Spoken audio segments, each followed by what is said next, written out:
આંગણવાડી બહેનો સરકાર સામે લડી લેવાના મૂડ.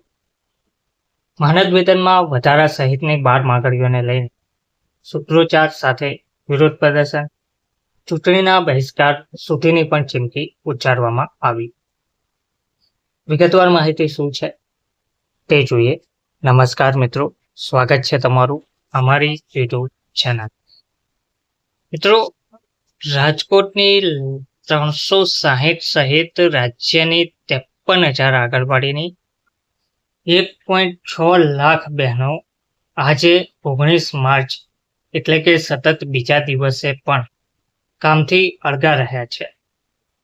આંગણવાડી વર્કરનો માસિક રૂપિયા 10,000 અને હેલ્પરનો રૂપિયા 5,500 થી વધારી અનુક્રમે ગુજરાત હાઈકોર્ટના નિર્ણય મુજબ રૂપિયા 24,800 અને રૂપિયા 20,400 કરવામાં આવે તેમજ મોબાઈલ આપવામાં આવે તે સહિતની 12 માંગણીઓને લઈ બહેનોએ જુબેલી ચોક ખાતે ઉગ્ર સૂત્રોચ્ચાર સાથે સરકારનો વિરોધ કરવામાં આવ્યો હતો.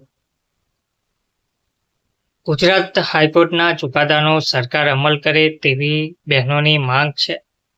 જો સરકાર તેમની માંગણી નહીં સંતોષે તો આગામી સ્થાનિક સ્વરાજની ચૂંટણીનો બહિષ્કાર કરવાની ચીમકી પણ ઉચ્ચારવામાં આવી છે. ઓનલાઈન કામગીરી બંધ કર્યા બાદ પણ સરકારના પેટનું પાણી હલતું નથી તેવું સંગીતા રાવલ દ્વારા જણાવવામાં આવ્યું છે.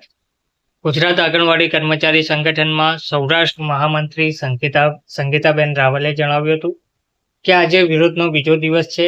અમે 5 માર્ચથી ઓનલાઈન કામગીરી બંધ કરેલી છે. તેમ છતાં પણ સરકારના પેટનું પાણી હલતું નથી, જેથી અમારે આંગણવાડીઓને તાળા મારીને જુબેલી ગાર્ડનમાં વિરોધ માટે આવવું પડ્યું છે. 2,000 આંગણવાડી બહેનો લડત ચલાવી રહી છે અને 1,700 આંગણવાડીઓને તાળા મારવામાં આવ્યા છે. આંગણવાડી વર્કરને 10,000 અને હેલ્પરને 5,500 આપવામાં આવે છે, જેથી સરકારે વિચાર કરવો જોઈએ કે આટલી મોંઘવારીમાં આ બહેનો કઈ રીતે પોતાના ઘરનું ગુજરાન ચલાવી શકે. તેમનું કહેવું છે કે હવે અમારી માગણી જો નહીં સંતોષાય તો ચૂંટણી કામગીરીનો પણ બહિષ્કાર કરીશું. વધુમાં તેમણે જણાવ્યું હતું કે હાઈકોર્ટ દ્વારા ચુકાદો આપવામાં આવ્યો છે કે આંગણવાડી બહેનોનો પગાર વધારવામાં આવે. આમ છતાં પણ સરકાર દ્વારા આ બહેનો સામે અપીલ કરવામાં આવી છે. આ બહેનો સરકારી મેળવવા, સરકારી કર્મચારી તરીકે સરકારી કર્મચારી ગણાવવા અને કાર્યક્રમોમાં પોતાનો સહયોગ સરકારી કામોમાં આપે છે. જેથી તેમની સ્પષ્ટ માગણી છે કે જો સરકાર દ્વારા આંગણવાડી બહેનોના પગારમાં વધારો કરવામાં નહીં આવે અને નવા મોબાઈલ આપવામાં નહીં આવે તો આગામી ચૂંટણીનો બહિષ્કાર કરવામાં આવશે. હાઈકોર્ટે ચુકાદો આપ્યો હોવા છતાં સરકાર અમલવારી નથી કરતી તેવું ધ્રુપલબેન પતરિયા દ્વારા જણાવવામાં આવ્યું છે. જ્યારે આંગણવાડી હેલ્પર ધ્રુપલબેન પતરિયાએ જણાવ્યું હતું કે હું છેલ્લા 5 વર્ષથી આંગણવાડી હેલ્પર તરીકે કામ કરું છું અને તેમનો પગાર માત્ર રૂપિયા 5,500 છે. હાઈકોર્ટ દ્વારા પગાર વધારવા માટેનો ચુકાદો પણ આપી દેવામાં આવ્યો છે. આ ચુકાદો આપવામાં આવ્યો હોવા છતાં સરકાર દ્વારા તેની અમલવારી કરવામાં આવતી નથી. પરિવારમાં સાસુ, સસરા, પુત્ર અને પુત્રી તેમજ પતિ છે જેઓનું ગુજરાન ચલાવવું આ મોંઘવારીમાં પોસાતું નથી. જો અમારી માંગણીઓ સંતોષવામાં નહીં આવે તો અમે રસ્તા રોકો આંદોલન પણ કરીશું તેવું જણાવવામાં આવ્યું હતું.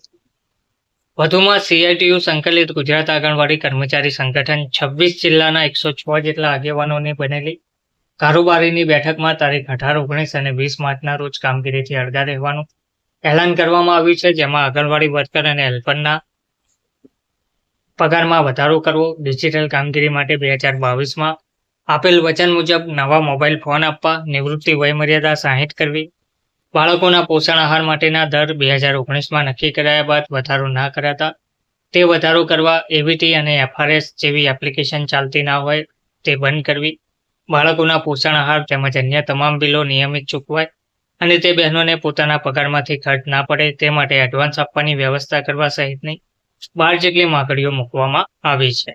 વધુમાં બહેનો દ્વારા જણાવવામાં આવ્યું છે કે 10મી માર્ચ 2025ના રોજ માનનીય મુખ્યમંત્રીએ અહીંયા ધરણા આપી હોવા છતાં એક પણ માંગણીનો ઉકેલ ના આવતા છેવટે પ્રથમ તબક્કામાં તારીખ 18, 19 અને 20 માર્ચના રોજ રજા રિપોર્ટ ભરીને તેમજ સ્થાનિક અધિકારીઓને આવેદનપત્રો આપીને કામથી અળગા રહેવાનો નિર્ણય કરાયો છે. લાંબા સમયથી ગુજરાતની 1,06,000 આંગણવાડી વર્કર અને હેલ્પર બહેનો સરકાર સમક્ષ 27 વખત બેઠક યોજીને માંગણીનો ઉકેલ લાવવા માટે રજૂઆત કરી ચૂકી છે. સરકારને જો કુપોષિત બાળકોની ચિંતા જ હોય તો છેક 2018માં પોષણના આહાર દરો નક્કી કરાયા હતા. તેમાં કોઈ જ વધારો કરાયો નથી. તે કરી શક્યા હોત અને તેથી બાળકોના પોષણ આહારને નુકસાન પહોંચતું હોવાની રજૂઆત કર્યા છતાં આ બાબતે પણ સરકાર દ્વારા નિર્ણય કરવામાં આવ્યો નથી. વધુમાં વર્ષ 2018માં કેન્દ્ર સરકારે પગારમાં 1500નો વધારો કર્યો હતો અને વર્કરને 4500 અને હેલ્પરને 625નો વધારો કરીને 2250 કર્યા હતા. તથા રાજ્ય સરકારે 2022માં વર્કરને માત્ર ₹2250 અને હેલ્પરને 3000નો વધારો કર્યા બાદ કોઈ જ વધારો કર્યો નથી.